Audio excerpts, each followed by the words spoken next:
It's a Sicko Satchel Friday. Lots of rummaging through the Sicko Satchel today. We do first lead off, though, with a fun game that Doug created. We give you the report. You guess the reporter. That's all today. Locked On Hornets. That doesn't sound very fun. It's great. It's fun time. You are Locked On Hornets, your daily Charlotte Hornets podcast. Part of the Locked On Podcast Network. Your team every day. In a minute, cuz we live.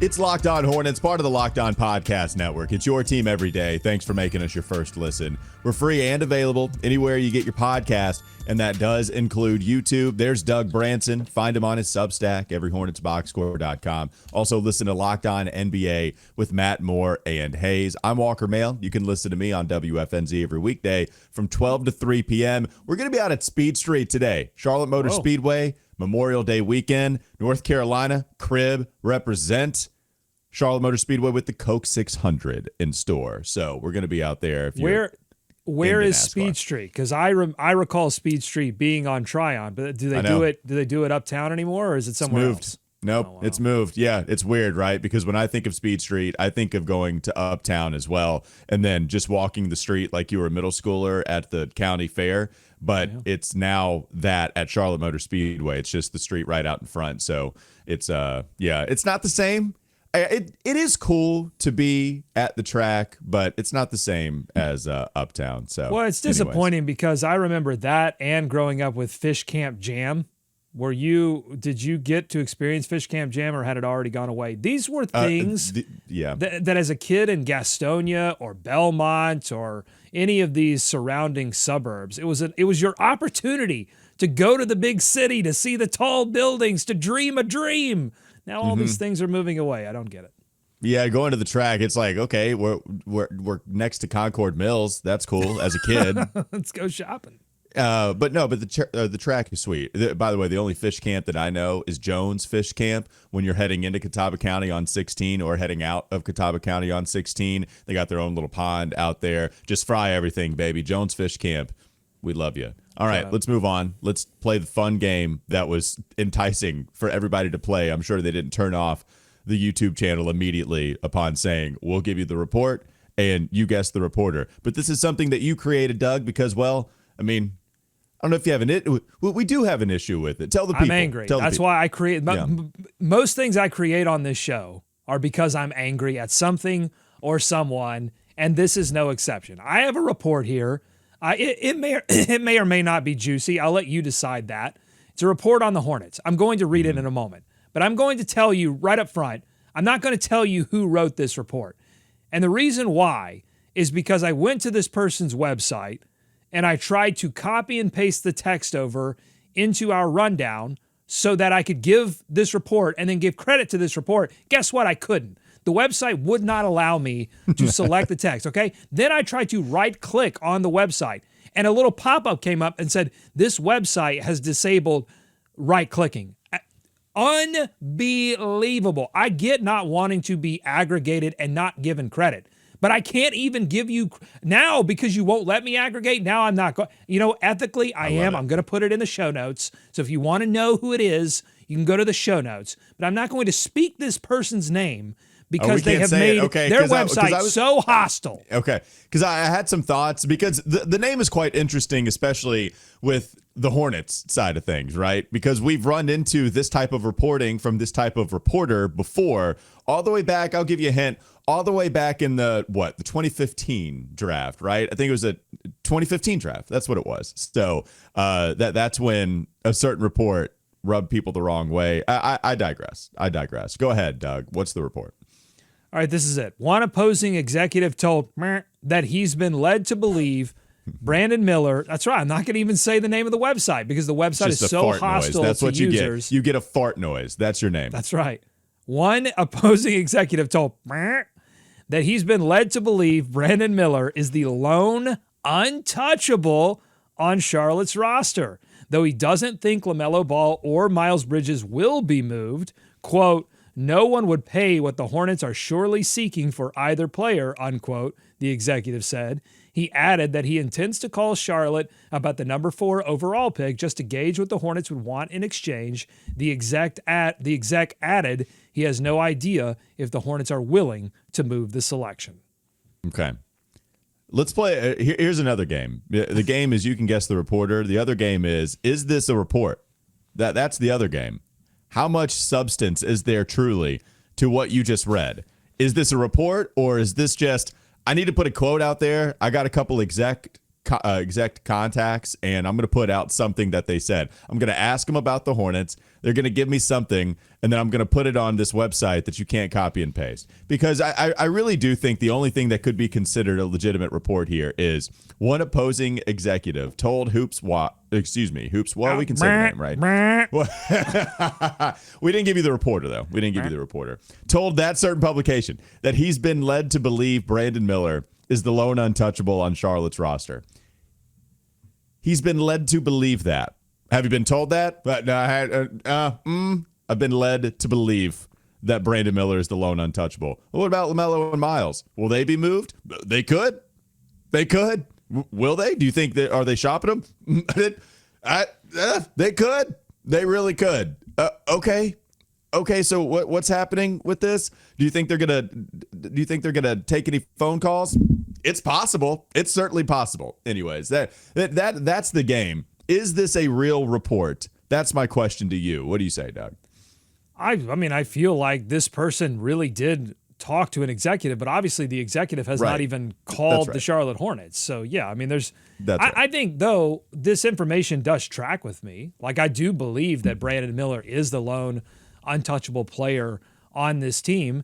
And I think it makes some sense to me that LaMelo Ball and Miles Bridges are going to be untouchable by default because the Hornets are going to want to get a lot in return for a deal for LaMelo Ball because there's a lot of money and a lot of time and a lot of resources invested in making LaMelo Ball great. And I think there is still an attitude from this coaching staff that LaMelo does things that not a lot of other players do, and you need those kind of players to be successful if you can, develop some of those other skills and make them a more complete player, which I think Lee has. I mean, just from what he says, it just seems like he has some confidence that LaMelo, once he gets his body right, can do some of those things. Then Miles, obviously, we discussed yesterday, like how serious are they being in all of this press about him being a leader or not.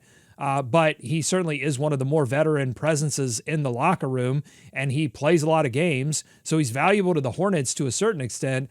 And he's a good player. I'm sure other teams would ding the Hornets a little bit for some of the off-court stuff for Miles, and so they might not be willing to give him up for as little as maybe being offered for him.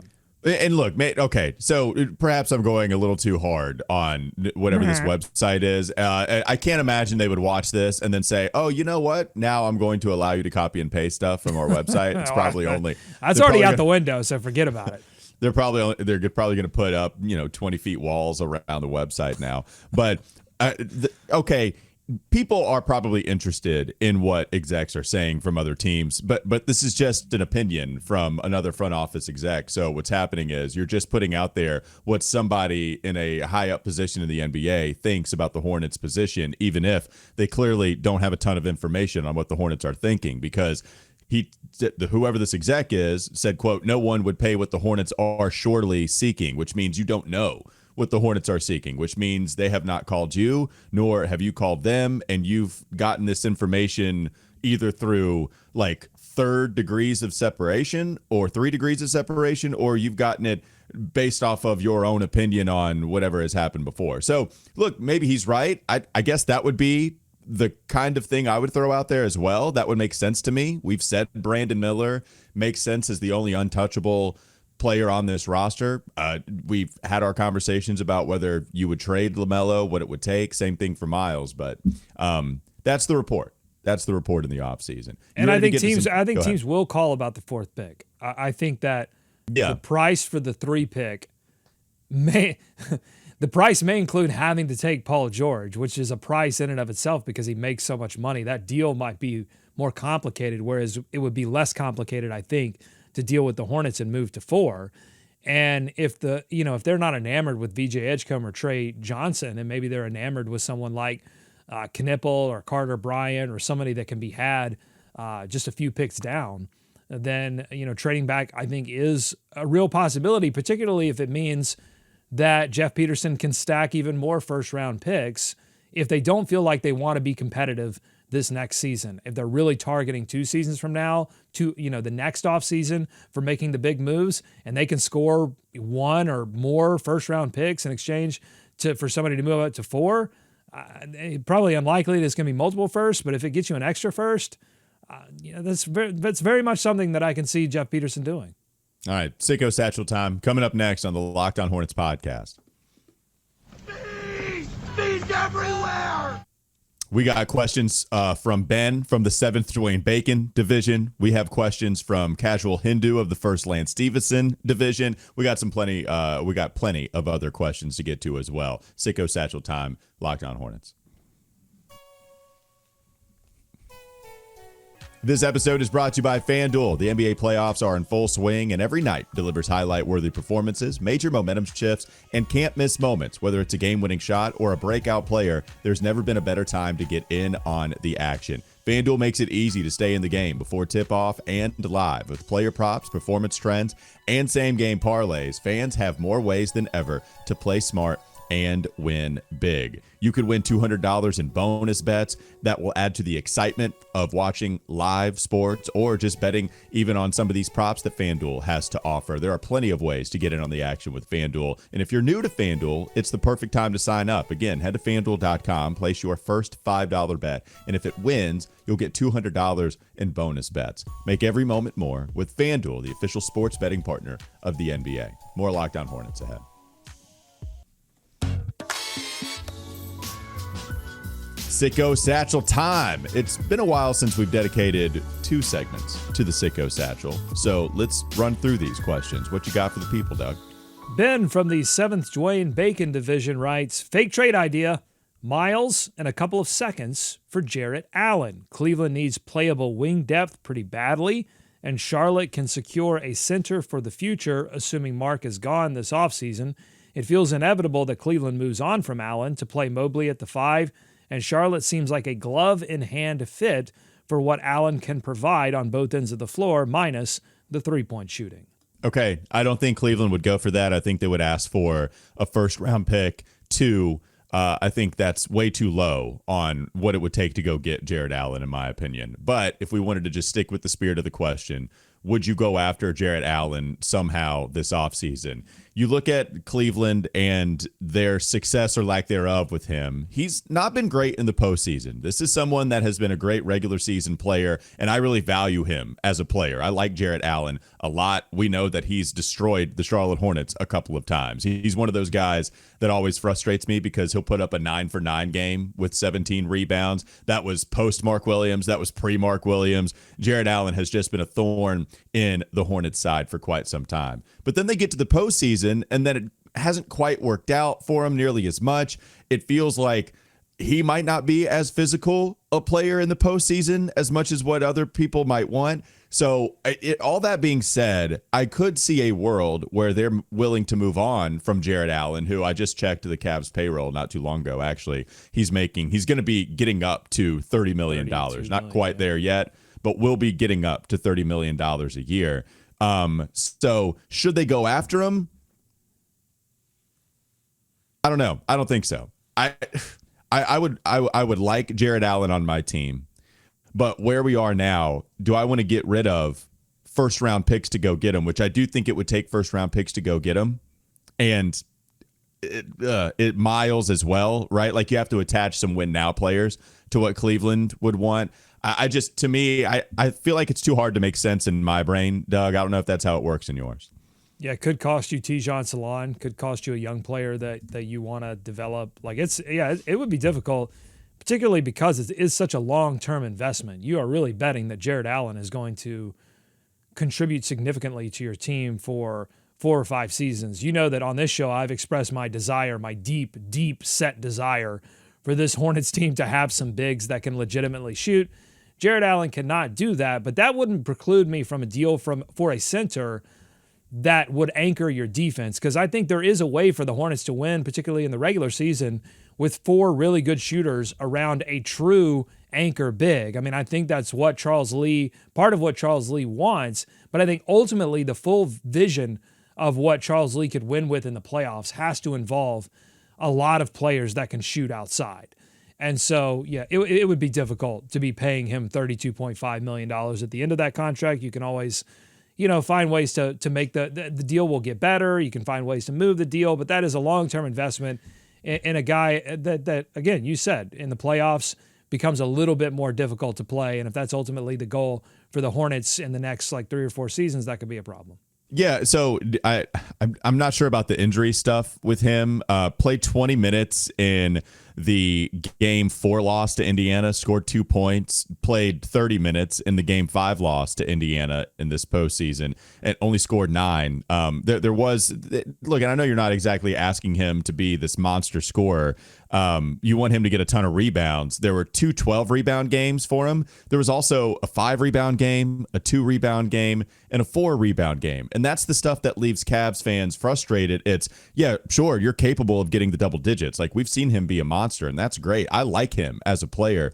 But there have been those performances. The Mitchell Robinson matchup is infamous for Jarrett Allen, where he just gets torched. And this is before, this new and healthy and bat out of hell style Mitchell Robinson that we've seen in this postseason. Final thing on Allen and his contract. It's actually a weird one where it jumps up a lot. So he's only going to be making $20 million next year. But then in 2026-27, it goes up to 28. So it's a big $8 million increase from 2025-26 to 26-27. Then you get to 30 and then 32 before he's an unrestricted free agent in 2019-30. But Ben hits on something 29-30, excuse me. Sorry. Ben hits on something here that is interesting with the Cavaliers, and I think several other teams are going to want to be shedding payroll. And so the Hornets might be able to take advantage somewhere, but I think they would be better off, in particular with Cleveland, looking at a guy that has been rumored to them, Isaac Okoro, who's making $11 million. If the Cavaliers want to move a little bit of salary but keep their core mostly intact, there are opportunities like that I think the Hornets could add some 3-and-D prospects to Okoro, who dealt with some injuries this past season, but hopefully could get back healthy and contribute to the Hornets next season. Good question, by the way. That was worthy of a conversation for Jarrett, and then just the spirit of it, parlaying that into something. Good question, because it's very much on the table. Last thing, too, with Cleveland.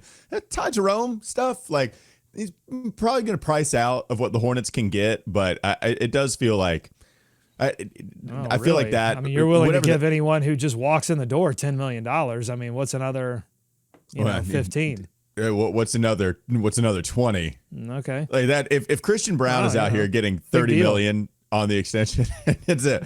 Yeah. If you times it by 3, then I'll admit it's a big deal. But Ty Jerome, it's frustrating because that's the kind of guy that you would like to have here as a backup point guard, scorer, shooter, that the Cavs just had on their payroll this past season for only $2.5 million, and now is going to parlay that into 20 plus. That's the kind of guy you need.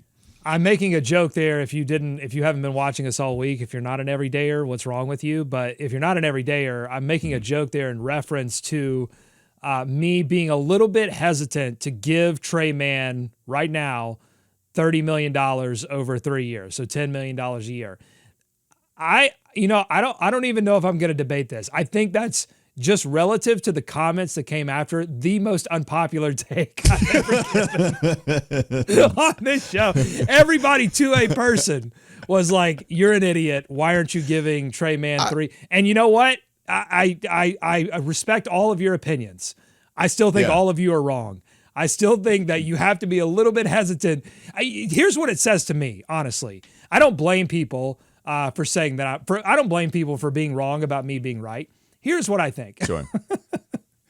I think it speaks to the desperation that the sickos who contribute to the Satchel and comment on YouTube, the desperation they have to see a player play for the Charlotte Hornets and exceed expectations instead of not even meet those expectations. So when they got a taste of that with Trey Mann, they want to hold on to it as tightly as possible. And all I'm saying is the man had a serious back injury that would not get better. And we don't even know if it's better yet. And everyone is out there just screaming, like throwing money at him. And I'm saying, guys, you're thirsty. Hold on. Let's find out what Trey Mann is or isn't before we go out and throw $30 million down the drain. So, one, when you say you sickos and you people, it's funny. It's so patronizing because it's like you're speaking to me too, right? So, like, because I'm the one that also was very much so disagreeing with that. That's one. Two, you said you're a little hesitant. Okay, you said you wouldn't do it. You said you flat out wouldn't do it. It's okay to be hesitant. Like I don't. Not that I wouldn't bring him back. I'd bring him back. It's just like I'm not going to bid against myself. I don't think anyone out there is going to. You said you wouldn't bring him back.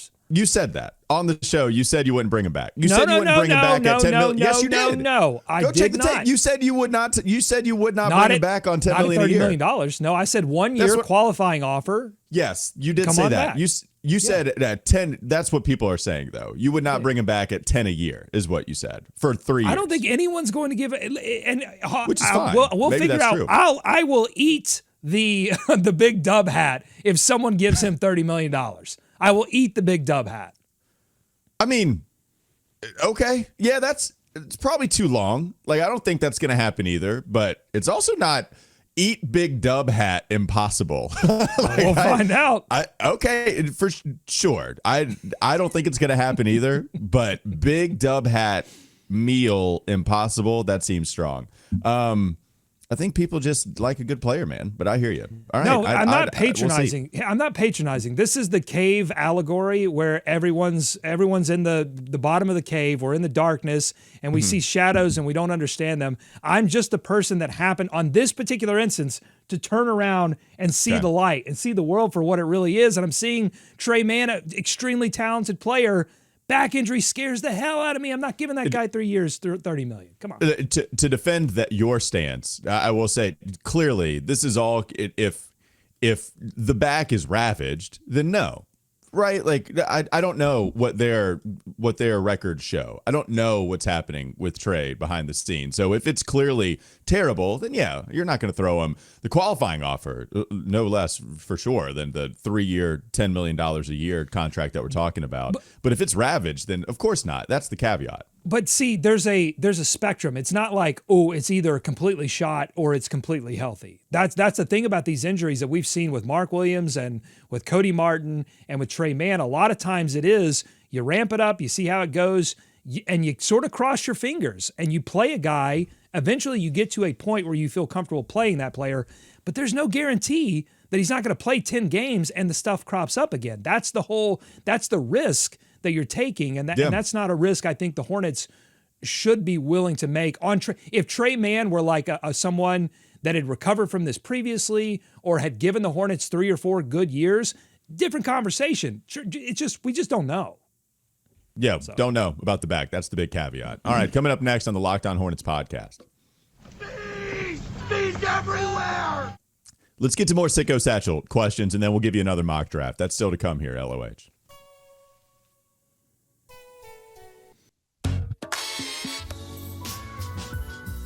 Good question from Ben. We had another Trey Mann discussion. I want you to flame Doug in the comments again. He wants more.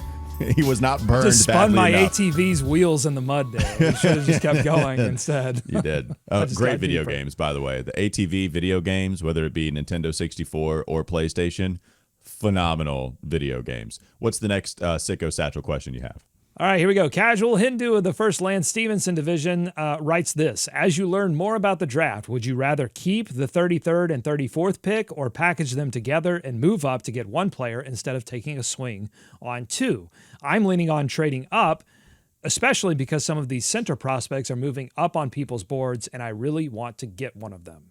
Okay, so this happens a lot in the NFL draft. It does not happen a lot in the NBA draft. And part of that is because you're talking about so many more players and needing to provide a big impact with a 53-man roster that you can even hold on to more guys on the practice squad, all that stuff. It's why you see so much more movement on NFL draft day than you do on NBA draft day when guys are moving down the board because they don't value as much more bites at the apple.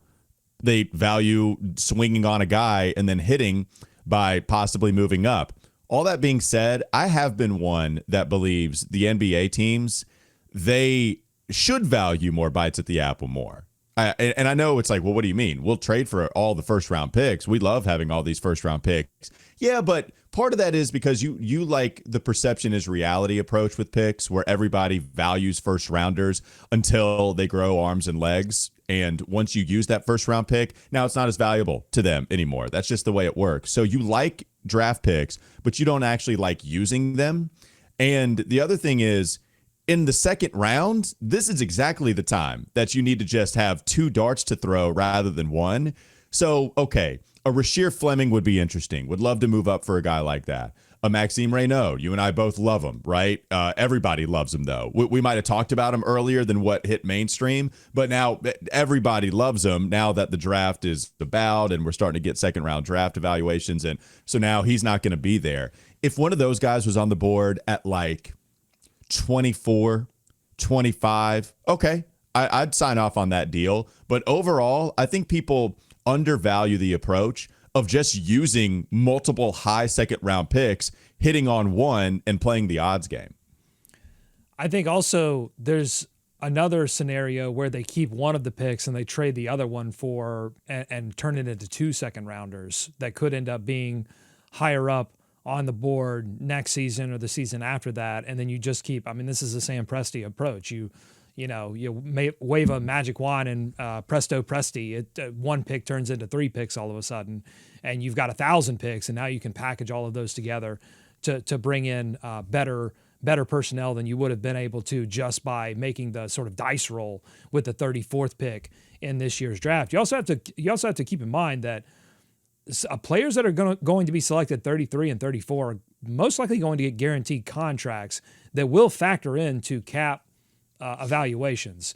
And while, look, I mean, if there are good players to take, then I would obviously say take those players. But I know this team is going to make cap evaluations, particularly on a team that they don't expect to be a serious playoff contender next season. They will make those cap evaluations. So I think one of these picks gets moved. But I wouldn't say that all of these center prospects are necessarily moving up. In fact, I have my mock draft that I can get to really quick as part of this question, and it is from the NBADraftRoom.com. And VJ Edgecombe goes 4 to the Hornets. That's just sort of chalk at this point. Yep. But in the second round, they do have Max Reynaud going 31, Kalkbrenner going 32, and then the Hornets are left with Noah Penda and Tahad Pettifor. So, but that's lower than I've seen them in some other drafts. I think they might be better off. Just there are so many center prospects. Danny Wolf is moving down. This Hansen Yang guy from China, he's moving up. There's just a lot of shifting right now. I think they've got to wait and see how particularly the back half of the first round develops and make a call, in that war room in the moment. Make that call then. All right, what's the next Sicko Satchel question? All right, so I've got the mock draft out of the way. Check, we've done that. Bam Bam of the 21st Ricky Pierce division, a.k.a. the Flying Big Paper Daddies, writes, read the LaMelo trade discourse. One thing I think isn't being discussed enough is roster flexibility. With a successful trade, the Hornets shed a max contract that, whether we acknowledge this or not, has hindered our ability to rebuild. We should have invested in LaMelo 3 seasons ago, and now we're a bottom-dwelling team with a max player. Ask yourself if that makes any sense if we're trying to rebuild. Disclosure, I thought drafting LaMelo was amazing, and I've loved his time here, even if it's been injury-plagued.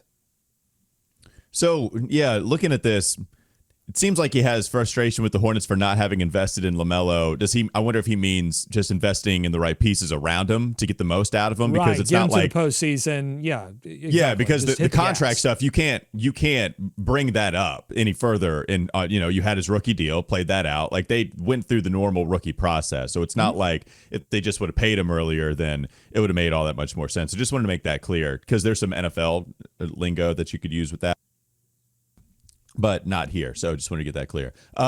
with the money stuff with flexibility, yes, it would provide you flexibility. LaMelo is going to be making upwards to getting to $40 million around, I think, what's the most he'll be making? Is it 45 by the end of his contract? I don't think it's quite that much. This is going to be my Trey Mann approach. You're going to accuse me of throwing around money willy-nilly. I don't think this is a bad contract for LaMelo. It's bad when he doesn't play. No doubt you are banking on him just not being able to be on the court, and I get it. That's frustrating. It's really frustrating because we talk about it every day on this podcast. It's 24% of the cap right now. It's only going to be, 20% of the cap as this salary cap continues to go up for the NBA. So it's going to be projected, I think, 156 next year. LaMelo next season will be making $38 million. So that's 24% of the cap. Again, that's only going to go down. So the roster flexibility, for sure, you have to ask yourself, would you rather have the flexibility and move off of LaMelo, or would you rather still take the chance that LaMelo can be that guy with talent around him, and you'll have money to spend? You will, if you want to move off of Miles and you get rid of Nurkic, and you can make other moves with Brandon Miller still on his rookie scale deal. So you can make other moves to try to help LaMelo get to that next spot, or LaMelo help some of these other guys get to that next spot. But the money doesn't bother me nearly as much. The health is what bothers me. I get some of that is tied together. I do. But the money doesn't bother me. Yeah, the money doesn't bother me either. I don't think it really bothers Bam Bam in terms of like how much LaMelo is making. I think it only bothers him in the sense that it locks up the Hornets' ability to maybe make some other moves, or maybe it doesn't. I think what locks up the Hornets' ability to make certain moves is that they're just unwilling to make those moves. I mean, we saw that in the Jordan Kupchak era, and we just don't have any evidence that this version of the franchise yet would take that roster flexibility and actually do anything with it. I think they would rather still invest in young players and try to accidentally make the playoffs and then make a move. So that's the whole thing. If they could trade LaMelo and have a solid plan for winning, I would be all on board for that. I'm not necessarily on board for a trade of LaMelo that completely resets the franchise with draft picks and bad money that isn't going to result in winning. I'm not in favor of that at all, because I think LaMelo, in the right circumstance with the right players around him, can absolutely impact winning on this team if he's healthy. And the big risk for me is the injury stuff, though, because if the ankle goes again and he misses half of next season, then that contract, it becomes negative trade value at that point. If it's not already. Yeah, and I was trying to make sense of that question too, right? It's not a bad one at all. Like the LaMelo contract, we should bring it up, but he mentions here, whether we acknowledge this or not, his contract has hindered our ability to rebuild. That's a Hornets issue. That it's not a LaMelo issue. That's a Hornets issue with paying other guys, with not being able to identify the right kind of talent to uplift LaMelo and the rest of this team. And this is what every team has to deal with. If you have talent such as LaMelo, that kind of talent is going to call for that kind of money. Again, Bobby Marks just talked about how Christian Brown's extension is going to be worth $30 million. Where is he on the Denver Nuggets totem pole? Because it's Nikola Jokic, it's Jamal Murray, it's Michael Porter Jr., and then it's probably Christian Brown. That's your fourth best player who, brings defense, brings a completely different skill set than what you're talking about with LaMelo. But that guy's going to be $30 million. It's because the cap is going to go up, and that's just the price of paying for a good player nowadays. LaMelo, better than Christian Brown when healthy. LaMelo, somebody that can completely alter your offense, which does matter. That guy's going to be making $37 million next year. Like, it's just, these contracts are crazy. That's what they are. So honestly, kudos to Mitch Kupchak and company for paying LaMelo as soon as they did, right off the rip, just not caring. It's only going to hurt us if we tried to delay this or whatever. Like, this is what we're doing. We're going to give you all the money. We're just going to, cap's going to go up, and it's on the Hornets to find talent around them. That's it. That's always the task at hand. See if they can do it. Any more Sicko Satchel questions, or you want to move on? We've got one more here to end the show. This is from Doug of the First B. Diddy Company. I wonder who that could be. I'm glad it's not P. Diddy. B doing a lot of work there. B. Make sure I enunciate the B. Diddy. Mm-hmm. B as in boy. Okay, I'm what's the going to next see question? the latest Mission Impossible movie today. How impossible is the mission to win a playoff series as we sit here today? I love it. It's a great question. How impossible is it? That hasn't happened in 23 years. I saw a graphic that was the best-selling Apple product when each of these Dallas franchises made the conference championship. And it was like Dallas Stars, Mavericks, and Rangers were all the iPhone. And the Dallas Cowboys, it looked like, one of those old school Macs that you had in elementary school if you're our age. What do they call them? The Apple IIs. Oh my God. Yeah. Oh, so I was saying that, I did half the thought and didn't do the second half. So then I went and I looked to see what the best-selling Apple product was the last time the Hornets won a playoff series, and it was the Apple Mac G3. You remember it was a desktop computer, but it looked like a thought bubble. It was like rounded. Yeah. Did it have, that wasn't the one with the different colors, right? It's the one with the different colors. Yeah. Okay. Mm-hmm. That's in Zoolander. Owen Wilson and Ben Stiller trying to get into the computer by smashing that specific computer. Yes. There you go. That's how I remember Apple products, is by going to Zoolander. So how impossible is the mission to get to the postseason? I've been causing myself a lot of pain with looking at the rosters for these other playoff teams, these other good NBA teams, Doug.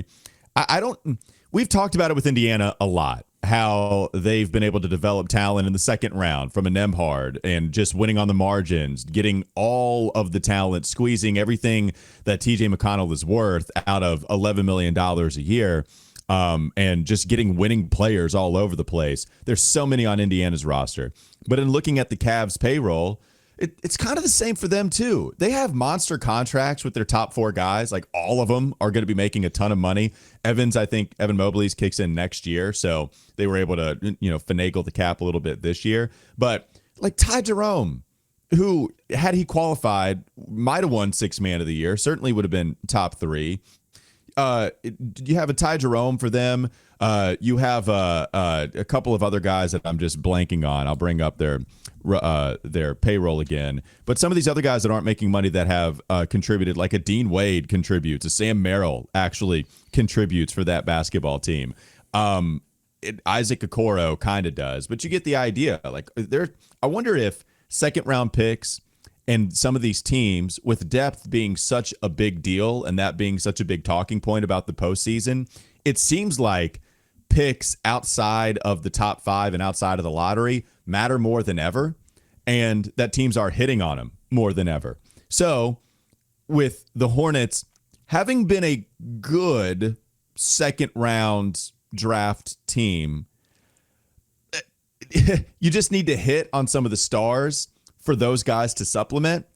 There's some hope there, I guess, but at the same time, the Hornets haven't done enough and haven't hit like big on the Ty Jeromes, right? They haven't hit big on the Aaron Nesmiths and all of the other names that we brought up in the past. So all that being said, that's still the task at hand. It's still going to be really hard. I think it's going to be pretty impossible to win a playoff series next year, but maybe 2 years from now, I'm hoping it's not so impossible.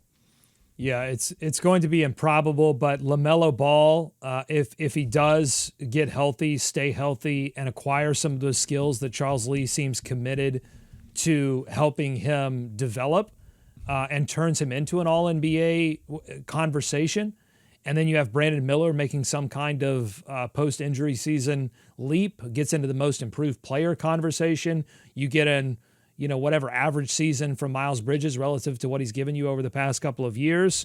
And then you get some development from Tijon. A few things break your way. Maybe Trey Mann comes back and is super healthy and they give him a lot of money and he's super happy and everything goes well there and they have a 6-man piece. It's not impossible, but I think it would over the next couple of years, it is going to require them to find those not only find the role players, but also just like find a way to play and be so doggedly dedicated to it that it scares people. I mean, that's what I take away from Indiana and New York to a certain extent. Like Tibbs said, I'm going to play my starters until they're ground into dust, and everyone went, you're a moron. And then now they're in the Eastern Conference Finals. Indiana plays not just with a pace on offense, but they pick you up full court all the time. And people said, you can't do that for a full season. You're not going to be able to do that in the playoffs. Guess what? They did it. They found a way to play, and they said, damn everybody, we're going to do that. And every person, one down to the 15th man on the roster, is going to not only be bought into that idea, but we actually selected them because they could do the thing that we were going to ask them to do. That's the challenge. Find a way to play. If you look back at the last several teams where the Hornets made the playoffs and won playoff series, they decided, here's how we're going to play. Those early aughts teams were just devastating defensive teams that had like one or two shooters, and everybody else was just like, I'm going to punch you in the mouth with my defense. That's how they played. The Hornets have to find that identity, and they have to quickly go and assemble the players that can play that way. All right, that'll do it for Locked On Hornets. Thanks for making us your first listen. It's impossible if you don't try. And available anywhere you get your podcast. That's the slogan. It's impossible if you don't try. Just try. You miss 100% of the shots that you don't take. Wayne Gretzky, Michael Scott. Locked On Hornets, thanks for making us your first listen. Go check out Locked On NBA. Go check out everyhornetsboxscore.com. You'll see Doug Branson's work there. I'm Walker Mail. Listen to me, WFNZ, every weekday from 12 to 3 p.m. Have a great weekend, folks. We'll be back with you on Monday. Be